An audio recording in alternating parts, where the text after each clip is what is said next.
Praise the lord. దేవునికి మహిమ కలుగును గాక. మరొకసారి ఉదయకాల సమయంలో పరిశుద్ధ గ్రంథం నుంచి ఒక మాట చదువుకుందాం. నిర్గమకాండం 14 అధ్యాయం 13వ వచనాన్ని చదువుదాం. అందుకు మోషే, భయపడకుడి, యెహోవా మీకు నేడు కలుగు చేయ రక్షణను మీరు ఊరక నిలుచుండి చూడుడి. మీరు నేడు చూచిన ఐగుప్తులను ఇక మీదట మరి ఎన్నడూ చూడరు. దేవునికి మహిమ కలుగును గాక.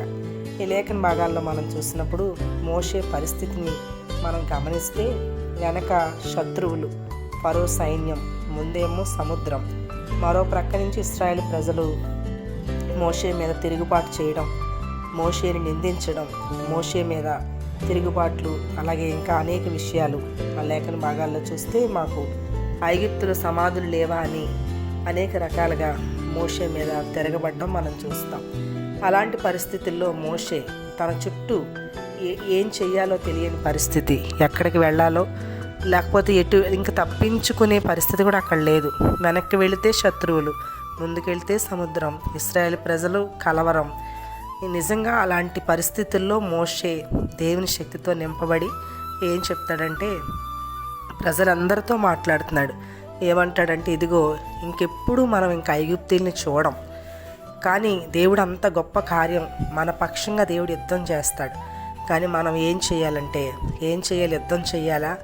ఆయుధాలతో వారితో పోరాడాలి కాదు, ఓరక నిలుచుండి చూడమంటున్నాడు. అంటే నిజంగా ఒకవేళ మీ జీవితాలు, మీ పరిస్థితులు ఇలాగే మోషేలాగే ఊపిరి ఆడనట్టుగా ఉన్నాయేమో, ఎటు వెళ్ళాలో తెలియని విధంగా ఒకవేళ మీ జీవితం ఉందేమో, సమాధానం లేదేమో, ఒకవేళ మీ జీవితాల్లో భయం, కలవరం, ఒక పక్క శత్రువులు, మరొక పక్క లోకం, మరొక పక్క ఇంట్లో కలుగుతున్న సమస్యలు, వీటన్నిటిని బట్టి ఒకవేళ బయటికి చెప్పుకోలేని ఎన్నో పరిస్థితులు ఒకవేళ మీరు అనుభవిస్తూ ఉంటే, ఈ ఉదయకాల సమయంలో ఇదిగో మోషే దేవుని సన్నిధిలో దేవుడిచ్చే మాటని ప్రజలతో చెప్తున్నాడు. ప్రభు మనతో కూడా అదే విషయాన్ని జ్ఞాపకం చేస్తున్నాడు. నిజంగా మన జీవితాల్లో ఒకవేళ మనం దేవుని వైపు చూడగలిగితే ఇంక మరి ఎన్నడూ ఆ పరిస్థితులు మన ముందు ఉండవు. కొద్ది సమయం ప్రభు తట్టు చూడాలి. యెహోవా కొరకు కనిపెట్టుకుని ఉండము, హృదయంలో ధైర్యం తెచ్చుకునము.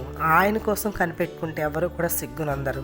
కాబట్టి ఈ మాటలు వింటున్న మీ జీవితాల్లో, మీ చుట్టూ మిమ్మల్ని భయపెడుతూ కలవరపడుతున్న ఈ పరిస్థితులన్నీ మరెన్నడూ మీరు చూడరు. అలాంటి రోజు రాబోతుంది. కాబట్టి నిరీక్షణతో నిలిచి ఉండండి, ప్రభు తట్టే చూడండి.